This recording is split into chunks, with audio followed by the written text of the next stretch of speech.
Good morning guys, আশা করছি তোমরা সবাই খুব ভালো আছো। এখন বাজে ঘড়িতে সকাল 7টা। সবাই আমরা উঠে পড়েছি। উঠেই মা চা বসিয়ে দিয়েছে, দুধের মধ্যে চা পাতা দিয়ে দিচ্ছে, তারপর একটু ফুটিয়ে নিলেই চা রেডি হয়ে যাবে। এই যে আমার আর আমার দিদির এখানে চা রাখা আছে। টুকুরানি এখন মামার কোলে দোল খাচ্ছে।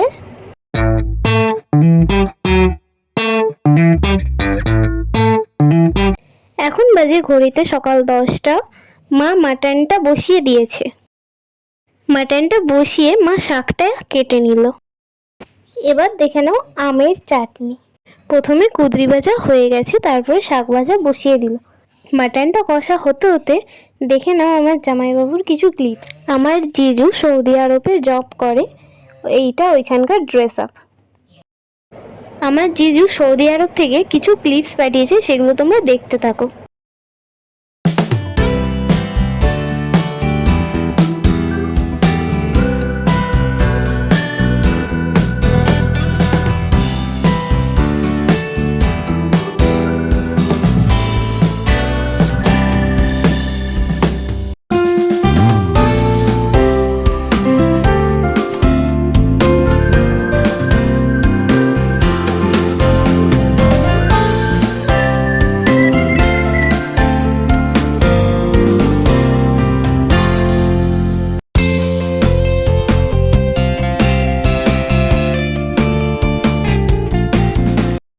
এই যে দেখে নাও আমার জিজু কাজের সাইডে পৌঁছে গেছে। এটা নিউ প্রজেক্ট, এর জন্য এখনো সেরকম ভাবে কাজ চালু হয়নি।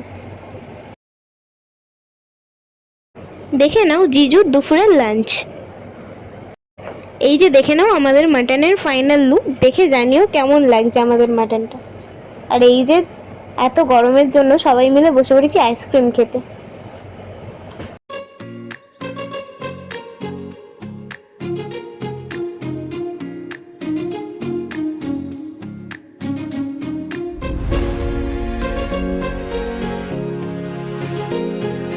এখন বাজে ঘড়িতে সন্ধ্যে 6টা। মামা মামি বনি এখন রেডি হয়ে গেছে বাড়ি চলে যাবে বলে। মামা আগেই হেঁটে হেঁটে বেরিয়ে পড়লো। মামিরা বাড়ি চলে যাচ্ছে বলে সবারই আজকে মনটা খুবই খারাপ। বাবা বনি আর মামিকে এখন দিতে যাচ্ছে বাস স্ট্যান্ডে বাইকে করে।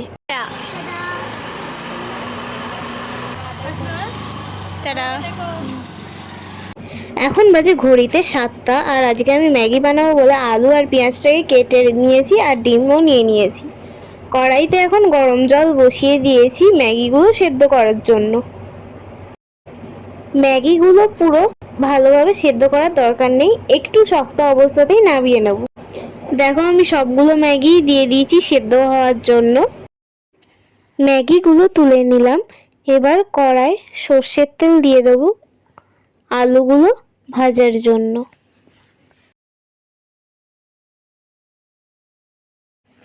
তেলের মধ্যে একটুখানি আমি নুন অ্যাড করে দিচ্ছি। তেলটা গরম হয়ে গেলে তার মধ্যে আলুগুলো দিয়ে দিলাম। আলুগুলো ভেজে নেব যতক্ষণ না সেদ্ধ হয়। এবার আলুর মধ্যে একটু হলুদ গুঁড়ো অ্যাড করে দেব।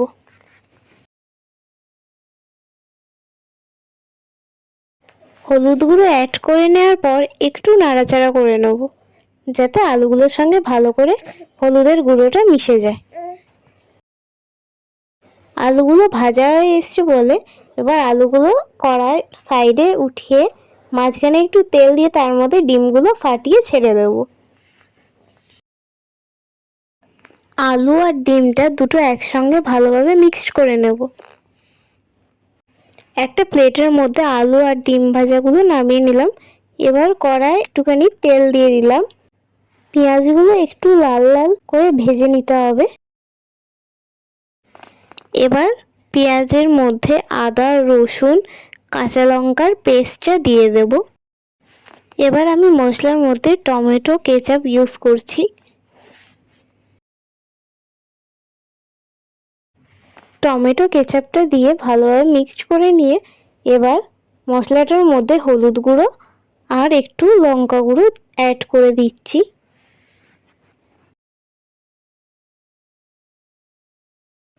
অ্যাড করে নেওয়ার পর মশলার সঙ্গে ভালো করে ড্রাই স্পাইসেসগুলো মিক্সড করে নেব। এবার সামান্য একটুখানি মশলার মধ্যে জল দিয়ে দেব, যাতে মশলাটা ভালোভাবে কষা হয়। তারপর মশলাটা কষা হয়ে গেলে তার মধ্যে ডিম আর আলু ভাজাগুলো দিয়েও দেব। এবার আমি ডিম আর আলু ভাজাগুলো দিয়ে দিচ্ছি মশলার মধ্যে। এবার মশলার সঙ্গে ভালোভাবে ডিম আর আলু ভাজাগুলো মিক্স করে নেব। এবার আমি এটার মধ্যে সেদ্ধ করা ম্যাগিগুলো একটু একটু করে দিয়ে মিক্সড করে নেওয়ার পর এবার ম্যাগি মশলাটাও আমি দিয়ে দিচ্ছি।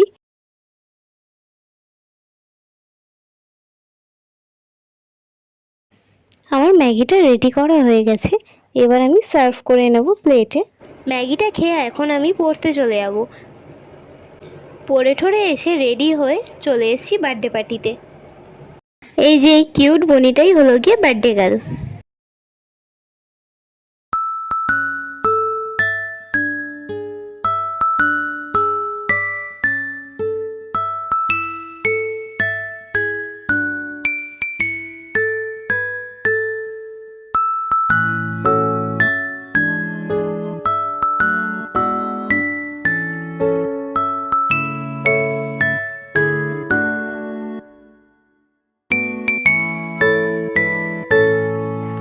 আমরা এখন খেতে বসে পড়েছি। দেখে নাও আজকের মেনুতে কি কি আছে।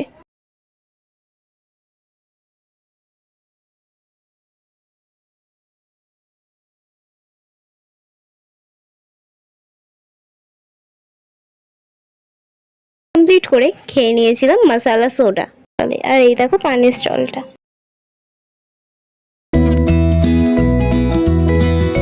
বাড়ি ফিরে ফ্রেশ হয়ে চলে এসেছি সবাই টুবুরানির কাছে। টুবুরানি বাবার সঙ্গে খেলতে থাকুক। আর আজকের ব্লগটা এখানেই এন্ড করছি। যদি কিছু ভালো লেগে থাকে তাহলে লাইক, শেয়ার, সাবস্ক্রাইব আর কমেন্ট করতে ভুলো না। ততক্ষণের জন্য বাই বাই। সবাই ভালো থেকো।